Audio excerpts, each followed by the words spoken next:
नमस्कार, news for nation देख रहे हैं आप। मैं हूं आपके साथ धीरज सिंह। देश भर में एक बार फिर से कोरोना की रफ्तार तेज होने लगी। इसको लेकर बिहार में भी गाइडलाइन जारी किया गया। हमारे साथ बात करने के लिए भाजपा सांसद अजय निषाद जी है। सर, एक बार फिर से कोरोना रफ्तार पकड़ रही है, उसको लेकर बिहार में भी गाइडलाइन जारी किया है। सुरक्षा के लिए क्या क्या नियम अपनाए जा रहे हैं सर?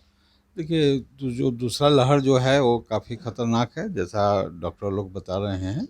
तो माननीय मुख्यमंत्री जी के नेतृत्व में 7 बजे के बाद संपूर्ण लॉकडाउन कर दिया गया है। बोला गया है कि दुकान वुकान सब बंद कर लें, ज़रूरत अगर है तभी घर से बाहर निकलें, नहीं तो घर में आराम करें। सोशल डिस्टेंसिंग या जो कोरोना का जो गाइडलाइन है सबको पालन करें। बिना मास्क पहने हुए लोग चल रहे हैं बिहार की सड़कों पे, तो पुलिस कार्रवाई भी कर रही है।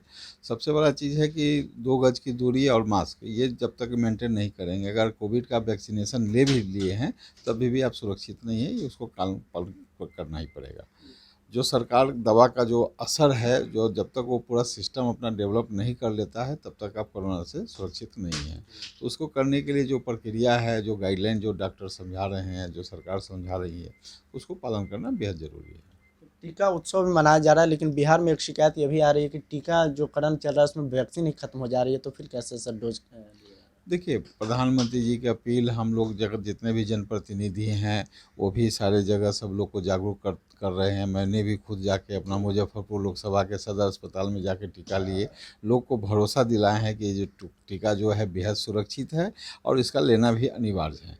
तो लोगों में धीरे धीरे अवेयरनेस जब जाग रहा है तो स्वाभाविक रूप है कि इस सेंटर पे थोड़ा भीड़ बढ़ेगी। तो जो आप देख रहे हैं, सरकार तो शुरू से बता रही है कि जो कोविड का जो टीका है एक झटके में पूरे देश में नहीं लग सकता है। तो उसका जो समय का जो प्रक्रिया है वो तो उसको लगना ही है। पहले आपने देखा होगा कि जो 60+ थे उनको कोविड का इंजेक्शन लगा, अब 45+ में है उनको लग रहा है। माननीय प्रधानमंत्री भी लगातार अपील कर रहे हैं, तो धीरे धीरे लोग में अब जो जागरूकता जो है वो बढ़ रहा है। जो बढ़ रहा है, लोग समझ रहे हैं कि नहीं, वैक्सीनेशन लेना जो निहायत ज़रूरी है। तो कहीं कहीं थोड़ी बहुत जो है वो कमी की शिकायत आ रही है। मेरे भी क्षेत्र में 2 जगह हुआ, लेकिन फिर सिविल सर्जन पे बातचीत किए तो फिर सुचारू रूप से चल रहा है। जहाँ कमी होता है तो एक आध दिन के लिए, एक आध 2 घंटे के लिए कमी होता है, लेकिन फिर कल होके तो वहाँ पर पहुँच ही जाता है। विपक्ष की ओर से सर एक ये भी आरोप लगाया जाता है कि नाइट कर्फ्यू जैसा सिस्टम लगा दिया, बिना तैयारी के ही ये सब चीज़ें लागू की जा रही हैं। देखिए, उनका काम ही है शिकायत करना, उनका काम ही है जो सरकार के अगेंस्ट बयान देना, तो कोई ज़रूरी नहीं है।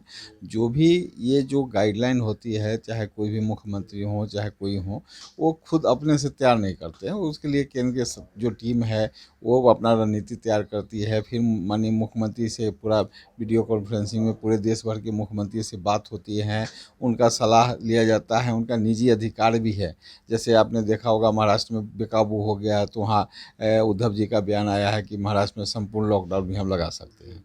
तो जो सरकार है अपना निर्णय लेने पे स्वतंत्र हैं, और जितना भी विपक्ष है उसको भी चाहिए कि सरकार जो निर्णय ले रही है उसमें कम से कम कोरोना के नाम पे कोई राजनीति न करें, उसमें बिहार सरकार को सहयोग करे, और कम से कम इस मामले में पक्ष विपक्ष को एक होना चाहिए। एक आखिरी सवाल है कि सर जो दूसरा लहर है कोरोना का, उसमें कहा जा रहा है कि 45 वर्ष से कम आयु के 65% मरीज हैं। इसको लेकर आम आदमी पार्टी की ओर से कहा जा रहा है कि अब फ्री कर देना चाहिए, पूरे एज लिमिटेशन वैक्सीनेशन के लिए हटा देना चाहिए।